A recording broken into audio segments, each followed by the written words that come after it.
Good morning students, स्वागत है आपका हमारा YouTube channel Pintu sir HMS classes में। मैं आशा करता हूं कि आप लोग भी सब ठीक होंगे। जैसा कि देखिए, इसके पिछले वाली वीडियो में हम आपको संस्कृत व्याकरण पढ़ाए थे और संस्कृत व्याकरण में हम आपको लकार पढ़ा चुके थे, धातु पढ़ा चुके थे, शब्दरूप लिखने का शॉर्टकट ट्रिक्स भी समझाया किया और हम बताए थे आपको कि जब तक लकार और शब्दरूप याद नहीं रहेगा तब तक आप जो संस्कृत में अनुवाद नहीं बना पाइएगा। तो आपको लकार और शब्दरूप याद करना बहुत जरूरी है। और अभी तक अगर आप हमारा वीडियो नहीं देखे हैं लकार और शब्दरूप का, तब हमारे पिछला video Pintu sir HMS classes को सर्च कर आप देख सकते हैं, उसको पढ़ सकते हैं।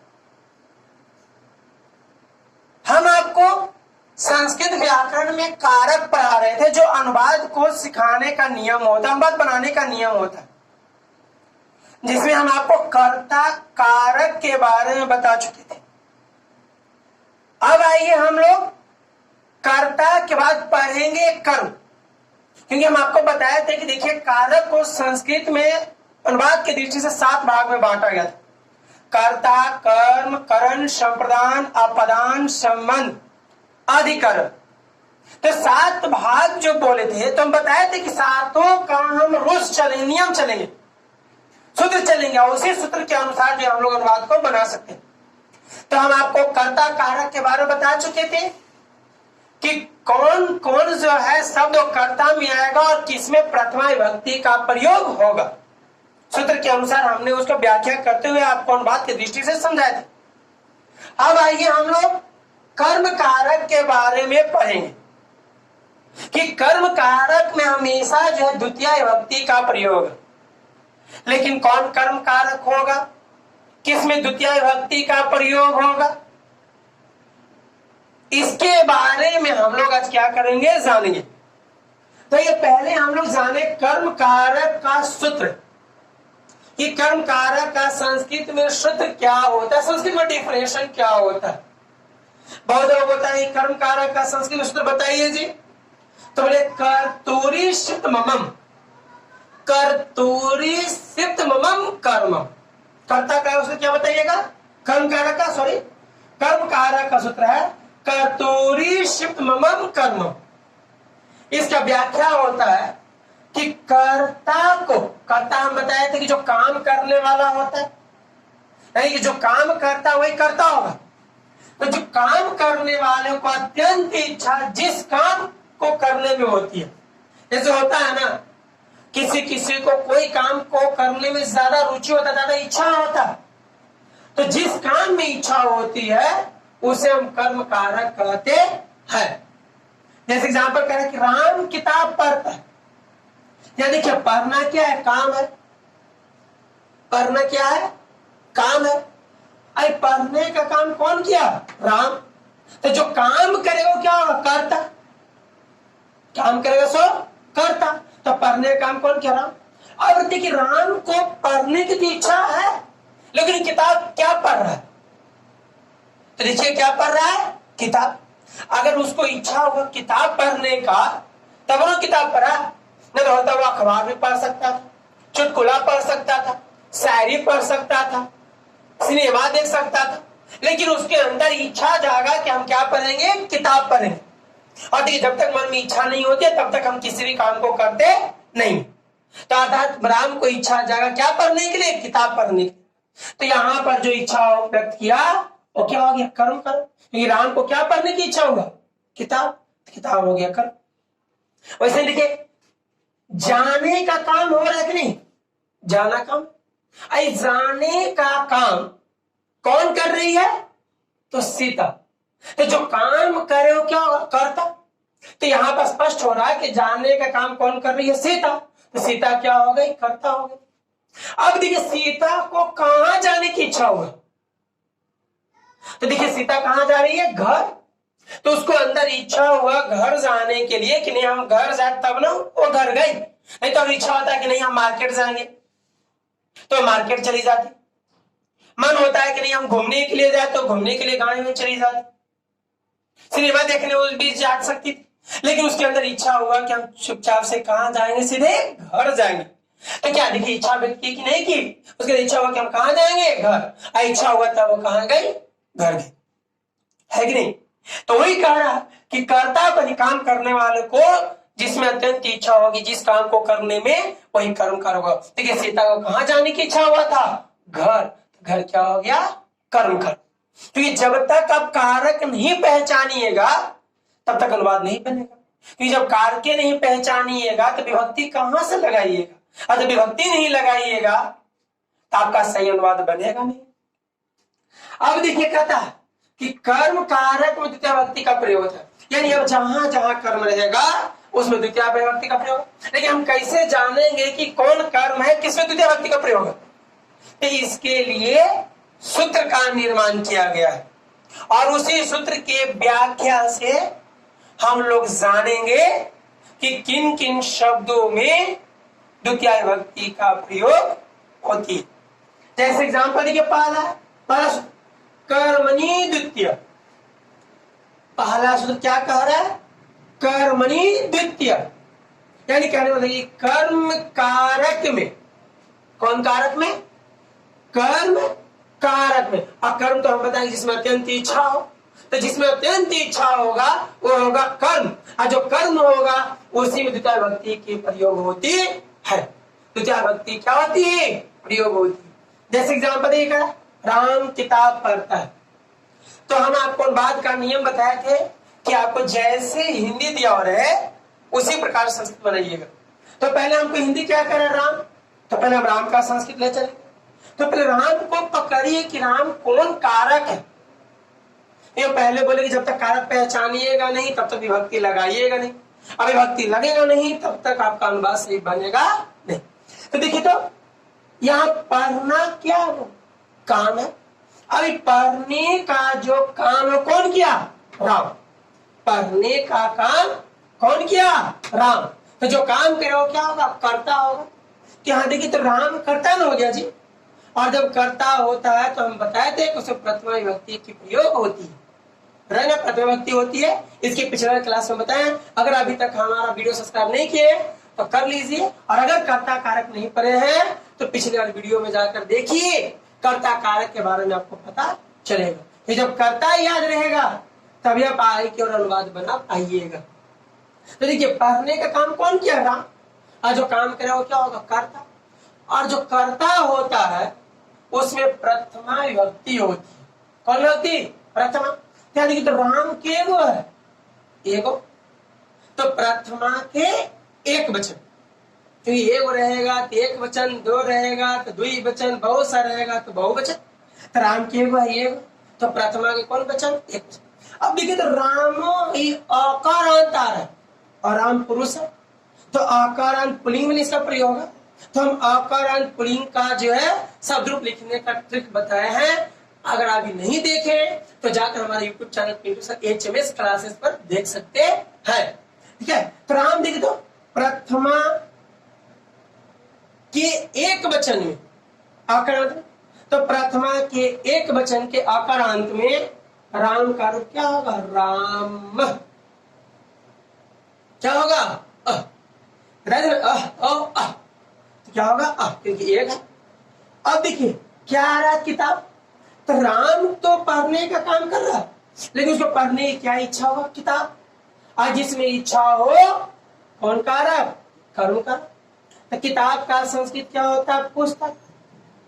तो इसमें कर्म कारक हो गया जी। अब देखिए, कर्म कारक में कौन विभक्ति, द्वितीय विभक्ति।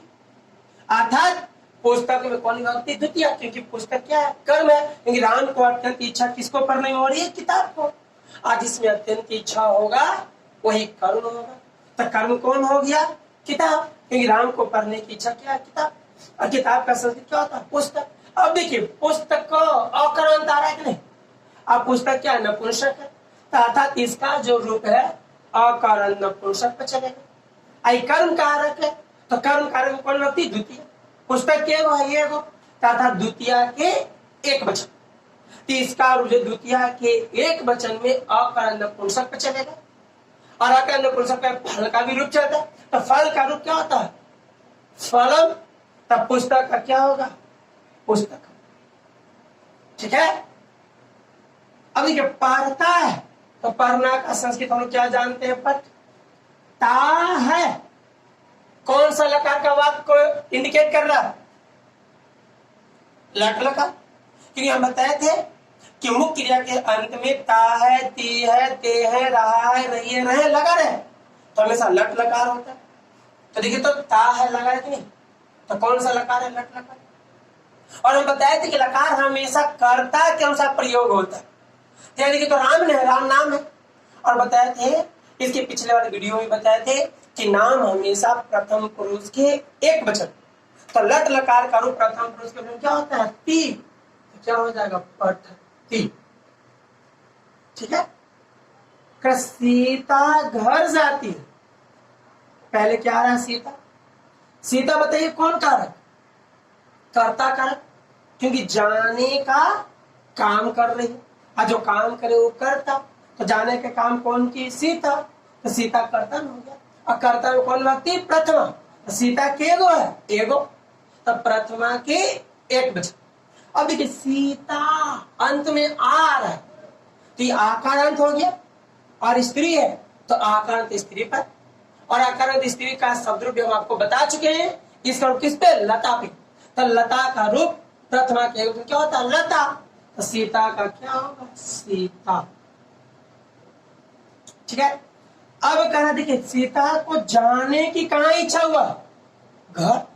तो जिसमें इच्छा हो कौन कारक? कर्म का। और कर्म में द्वितीय विभक्ति। तो घर का संस्कृत गृह। अब ये गृह के हुआ, घर के हुआ है एगो। तो कर्म का द्वितीय विभक्ति के कौन वचन? एक वचन। ये देखिए तो गृह अकारांत आ रहा है नहीं, अगृह क्या? नपुंसक। तो अकारांत नपुंसक। तो आकार नपुंसक पर गृह का रूप किस पे? फल पे ना। तो फल का रूप द्वितीय के एक वचन में फलम। तो गृह का रूप क्या होगा? गृहम। अब जाती है तो जाना का संस्कृत गच्छ। देखिए ती है कौन लकार? लट लकार। कौन पुरुष से कौन वचन? तो सीता नाम है, प्रथम पुरुष के एक वचन। तो लट लकार करो प्रथम पुरुष के क्या होता है? ती। तो क्या बन जाएगा? गच्छति। अगला देखिए क्या है? दूसरा सूत्र जो है, दूसरा सूत्र क्रिया विशेषणे द्वितीय। दूसरा सूत्र क्या कह रहा है? क्रिया विशेषणे द्वितीय, यानी कह रहा है क्रिया विशेषण में द्वितीय विभक्ति होती है। अब हम लोग जाने क्रिया विशेषण कहते हैं किसको है, तब ना हम लोग पहचानेंगे सर, तब ना हम लोग द्वितीय विभक्ति लगाएंगे। तो कह रहा है कि जो क्रिया की विशेषता बताए, और क्रिया बताए थे हम काम, तो हम लोग जो काम करते हैं उस काम की जो विशेषता बता देगा उसी को हम लोग कहेंगे क्रिया विशेषण। और जो क्रिया विशेषण है उसमें द्वितीय विभक्ति। जैसे यदि तो चलना है कि नहीं सर, चल रहा है, ये चलना क्या है? क्रिया, क्योंकि काम है। अभी कैसे चल रहा है? तो धीरे धीरे। तो देखिए विशेषता बता दिया, तो विशेषता बता दिया तो क्या हो गया? क्रिया की विशेषता बताया ना, तो क्रिया विशेषण। और क्रिया विशेषण तो कौन विभक्ति? द्वितीय विभक्ति। तो पहले क्या करें? कछुआ। अब देखिए तो कछुआ कौन कारक है? तो चलने, चलना क्या है? काम है। अभी चलने का काम कौन कर रहा है? कछुआ। और जो काम करेगा वो कर्ता कारक होगा, जो काम करेगा वो क्या होगा? कर्ता कारक। तो देखिए तो चलने का काम कौन किया? कछुआ। तो कछुआ हो गया कर्ता कारक, और कर्ता में हमेशा प्रथम विभक्ति का प्रयोग। तो कछुआ की एगो है, एगो। इसका संस्कृत क्या होता है? कच्छप। कच्छ। अब देखो तो कच्छप और तो आकारांत आ गया, और कछुआ पुल्लिंग है ना, तो आकारांत पुल्लिंग। तो प्रथमा के एक वचन में कछुआ का रूप किस पे? बालक पे ना, तो बाल का कछुआ क्या? कच्छप। अब धीरे धीरे, तो धीरे धीरे का होता है मंद मंद। लेकिन देखिए क्रिया की विशेषता बता रहा है, चलना क्रिया, क्योंकि काम है, चल रहा कैसे, धीरे धीरे। तो जो क्रिया की विशेषता बताओ, क्रिया विशेषण और क्रिया विशेषण में कौन व्यक्ति, द्वितीय, तथा धीरे धीरे क्रिया विशेषण हो गया तो धीरे धीरे में कौन व्यक्ति, द्वितीय व्यक्ति। कछुआ एक है तो द्वितीय के एक वचन में, तो इसका किस पे, फल पे, तो द्वितीय के एक फल क्या होता है, मंदम, सॉरी फलम फलम, तो क्या होगा, मंदम। अब चलता है, चलना का संस्कृत चल, ता है, कौन लगा, लट लगा, तो नाम है, तो प्रथमा के प्रथम पुरुष के एक वचन, तो लट लगा प्रथम पुरुष के वचन। चल आगे देखिए, दौड़ता है, तो दौड़ने का, यह देखिए खरगोश तेज दौड़ता है, तो पहले क्या आ गया, खरगोश। अब जानिए कि खरगोश कौन कारक होगा, करता होगा या कर होगा।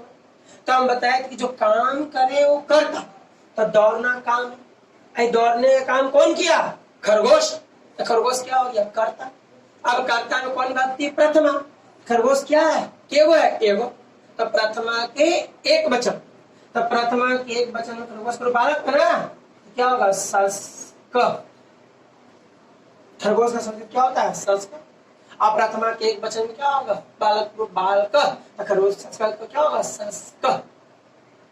अब देखिए दौड़ रहा है कैसे, तो तेज, तो देखिए तो तेज विशेषता बताया कि नहीं बता कि, तो जो क्रिया की विशेषता बताओ क्या, क्रिया विशेषण, और क्रिया विशेषण कौन व्यक्ति, द्वितीय, तो तेज का क्या होता है, अब द्वितीय व्यक्ति ना, तो संस्कार क्या है, ये तो द्वितीय के एक वचन, तब फल का इसका किस पे, फल पे, तब फल का द्वितीय के एक वचन क्या होता है, फलम, तो तीव्र का क्या होगा, तीव्र। और दौड़ता, दौड़ना का संस्कृत धाव, क्या ता है, कौन लगा, लट लगा, और नाम है तो प्रथम पुरुष के एक वचन, तो लट लगा प्रथम पुरुष क्या होता है, क्या हो गया, धाव।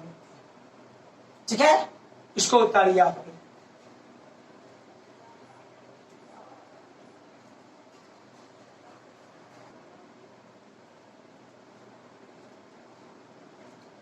चलिए उतार लिया, आइए अगला देखें जाए, हम लोग चलेंगे तीसरा नियम। तो तीसरा नियम कहता है, कर्म कारक का अभिहित परित सर्वतः योगी द्वितीय, अभिहित परित सर्वतः योगी द्वितीय। अभिहित इसका हिंदी होता है दोनों, परित इसका हिंदी होता है चारों ओर, सर्वतः इसका हिंदी होता है सभी ओर। शब्दों के योग में द्वितीय विभक्ति होती है, यानी कहने का तात्पर्य, कहने का अर्थ है कि अगर कोई वाक्य आपको दिया हुआ है और अगर उस वाक्य में दोनों ओर लगा हो या चारों ओर लगा हो या सभी ओर लगा हो, अगर तीनों में से कोई भी लगा हुआ रहेगा तो जिसके साथ ही लगा रहेगा दोनों ओर, चारों ओर, सभी ओर, उसी में द्वितीय विभक्ति का प्रयोग होगी। जैसे एग्जांपल, गांव के सभी ओर खेत है। देखिए यहां सभी ओर आ रहा है कि नहीं आ रहा है, किसके साथ आ रहा है, गांव के साथ। कहना कि सभी ओर खेत है, लेकिन किसके सभी ओर, तो गांव के सभी ओर। तो देखिए सभी ओर किसके साथ आया, गांव के साथ ना, तो जिसके साथ आएगा उसी में द्वितीय विभक्ति होगी। तो सभी ओर किसके साथ आया, गांव के साथ, तो द्वितीय विभक्ति किस में होगी, गांव में। तो गांव का संस्कृत होता है ग्राम। अब देखते ग्राम, ये गांव यहाँ क्या हुआ है, एगो, तो द्वितीय विभक्ति का प्रयोग होगा, और गांव एक हुआ तो द्वितीय के एक वचन। लेकिन सवाल उठा कि इसका चलेगा किस में, तो देखिए तो ग्राम और अंत में, और आ आएगा तो बताया था कि आकारांत, और गांव क्या है, नपुंसक, तो आकारांत नपुंसक पे इसका रूप किस पे चलेगा, नपुंसक के अनुसार फल पे। तो फल का रूप द्वितीय के एक वचन में क्या होता है, फलम, तो ग्राम का क्या हो जाएगा, ग्रामम। ठीक है, आपका सभी ओर, तो सभी और का संस्कृत देखिए दिया हुआ सर्वतः, सर्वतः। अब खेत, खेत का संस्कृत खेत, तो बताइए खेत क्यों रहेगा? खेत है यानी बहुत सारा, बहुवचन बना गया। क्षेत्र और आदि नपुंसक है, तो आकारांत नपुंसक और आकार नपुंसक है, किस पे चलेगा? फल पे। तो प्रथमा के बहुवचन बना, तो फल का रूप प्रथमा का क्या होता? फलम फले फलानी। तो क्या होगा? क्षेत्रम क्षेत्रे क्षेत्राणि। अब बहुसहाय के लिए संति। अब यहां पर आप लोग कहिएगा कि सर यहां पर लकार का प्रयोग क्यों नहीं हुआ? तो हम पहले बताए थे कि मुख्य क्रिया के अंत में ता है, ती है, ते है, रहा है, रही है, रहे लगा रहना चाहिए। लेकिन यहाँ देखिए तो ता है, ती है, ते है, रहा है, रही है, लगा हुआ नहीं लगा, इसलिए यहाँ पर लकार का प्रयोग नहीं हुआ। यहाँ पर है का ही शब्द रूप चलता है, अस्ति, अस्ता, संति। तो बहुवचन देखिए संति होगी। आगे देखिए चारों ओर लगा हुआ है कि नहीं है, लेकिन किसके साथ? तो विद्यालय के साथ। कह कि चारों ओर छात्र हैं, लेकिन किसके चारों ओर? तो विद्यालय के चारों। तो विद्यालय के चारों किस साथ लगा? विद्यालय साथ में। तो द्वितीय किस में लगेगा? विद्यालय में। और विद्यालय के एगो है, एगो, तो द्वितीय के एक वचन। तो विद्यालय देखिए तो आकार क्या है? नपुंसक। तो इसका रूप किस पे चलेगा? फल पे। तो फल का रूप द्वितीय के वचन क्या होता है? फलम। तो विद्यालय क्या होगा? विद्यालयम। ठीक है। अब चारों, चारों का संस्कृत क्या होता है? परिता। परिता। छात्र हैं यानी छात्र रहने का काम कर रहा है, लेकिन क्या हो? ये वो दो के बहुत सारा, तब छात्र हैं बहुत सा, तब बहुवचन बना। तो छात्र का रूप क्या? छात्र आकारांत पे। छात्र क्या है? पुलिंग। तो आकारांत पुलिंग। तो आकारांत पुलिंग का रूप किस पे चलेगा? बालक पे। तो बालक रूप प्रथमा के बहुवचन क्या होगा? बालका, बालको, बालका। तो छात्र का क्या होगा? छात्र, छात्र, छात्रा। और है तो बहुत सारा, तो कहते अस्ति, अस्ता, संति, संति, छात्रा, संति। क्योंकि इसका प्रयोग लकार में नहीं, क्योंकि यहाँ पर जो है आपका कोई भी नियम नहीं है। ता है, तिये, ते, रहा है, रही है नहीं है, इसलिए है का चला अस्ति का। अगला नियम देखिए करा, प्रत्यु निधिर निक्षा अंतरा अंतरेन यावद भी। प्रत्यु निधिर निक्षांतरांतरेन यावद भी। ठीक है, पढ़ने है। प्रत्यु निधि निक्षा अंतरा अंतरेन यावद भी। प्रत्यु निधि निक्षांतरांतरेन यावद भी अर्थात इस सूत्र है, इसका व्याख्या ऐसा कहने का तात्पर्य है कि प्रति का हिंदी हो गया और, अनु का हिंदी पीछे, धिक का हिंदी हो गया धिक्कार, निक्षा निकट, अंतरा बीच में, अंतरेन विना, यावत तक शब्दों के योग में द्वितीय विभक्ति होती है। यानी कहने का तात्पर्य हुआ, यह व्याख्या, यह सूत्र हमको यह बता रहा है, यह स्पष्ट कर रहा है कि अगर कोई भी वाक्य दिया हुआ हो और अगर उस वाक्य में और लगा हुआ रहे, पीछे लगा हुआ रहे, धिक्कार लगा हुआ रहे, निकट लगा हुआ रहे, बीच में लगा हुआ रहे, बिना लगा हुआ रहे या तक लगा हुआ रहे, अगर किसी भी वाक्य में इनमें से कोई लगा हुआ मिले तो जिसके साथ ही लगा रहेगा उसी में द्वितीय विभक्ति का प्रयोग। जैसे एग्जाम्पल देखिए, राम के बिना अयोध्या सुनिए, राम के बिना अयोध्या सुनिए। देखिए यहाँ बिना लगा हुआ है कि नहीं है? था ना बिना, लेकिन किसके साथ लगा हुआ है? राम के साथ। अयोध्या सुनी है किसके बिना? राम के बिना। देखिए बिना किससे लगा हुआ है? राम के साथ। तो राम में कौन विभक्ति? द्वितीय।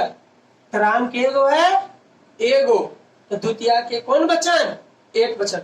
आराम देखिए तो अकारांत पुल्लिंग न है, तो राम करो किस पे? बालक पे। तो बालक करो द्वितीया के एक वचन क्या होता है? बालकम। तो राम का क्या होगा? रामम। ठीक है। वीणा, वीणा का संस्कृत बताए थे अंतरेन।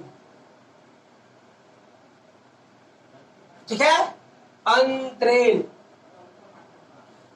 फिर क्या? अयोध्या। देखिए अयोध्या नाम न है, तो नाम का संस्कृत नाम है अयोध्या। अशून्य है, इसका संस्कृत होता है शून्य। हो गया रामम अंतरेन अयोध्या शून्य। आगे कह रहा तुम सीता के पीछे जाओ। और यहां देखिए अंतरेन भी होता है, अरे तो कहीं कहीं देखिए यहाँ वीणा, वीणा का वीणा भी संस्कृत लिखा रहता है, कोई दिक्कत नहीं। तुम सीता के पीछे जाओ, तुम का संस्कृत। तब अब देखिएगा पीछे जाओ, पीछे लगा हुआ, लेकिन किसके साथ लगा हुआ है? सीता साथ। हमको किसके पीछे कहा जाने में तुमको? सीता के पीछे। तो सीता क्या हो गया? तो जिसके लगा वो कर्म कारक, अकर्म द्वितीय विभक्ति। तो सीता में द्वितीय ना, तो सीता के गो है? एगो। तो द्वितीय के एक वचन। देखिए सीता आकारांत, आ स्त्री है ना, तो आकारांत स्त्री पर, तो इसका रूप किस पे चलेगा? लता पे। तो लता का रूप द्वितीय के एक वचन क्या होता है? लताम। तो सीता का क्या होगा? सीताम। सीताम। अगर पीछे, पीछे का संस्कृत अनु। जाओ, जाना का संस्कृत पहले क्या होगा? गच्छ। अब देख रहा जाओ, ओ लगा हुआ, कौन लगा? लोट लगा, क्योंकि देखिए आज्ञा का बोल रहा, ऑर्डर दे रहा, आज्ञा कर रहा कि तुम सीता के पीछे जाओ, तो आज्ञा दे रहा। अर्थात आज्ञा सूचक वाक्य है, और आज्ञा सूचक वाक्य देखिए अंत में ओ भी लगा हुआ है। तो हम पहचानने के लिए बताए थे कि अगर ओ लगा हो या आज्ञा सूचक वाक्य का बोध करे तो लोट लगा, ये लोट लगा हो गया ना। अब कौन पुरुष कौन वचन? त्वम लगा हुआ है, तो मध्यम पुरुष के एक वचन। तो मध्यम पुरुष के एक वचन में जाना करो, सॉरी मध्यम पुरुष के एक वचन में लोट करो क्या होता था? ही या अ।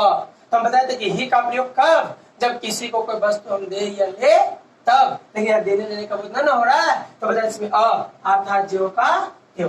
और तुम सीताम अनुगच्छ, तुम सीता के पीछे जाओ। तो इसी तरह के वीडियो के लिए बने रहिए हमारे YouTube channel introduction HMS classes पे। अगर आज का वीडियो पसंद आया हो तो इसी तरह के वीडियो के लिए बने रहिए हमारे चैनल पर, और अगर पसंद आए तो लाइक शेयर और सब्सक्राइब करना न भूलें। थैंक्स।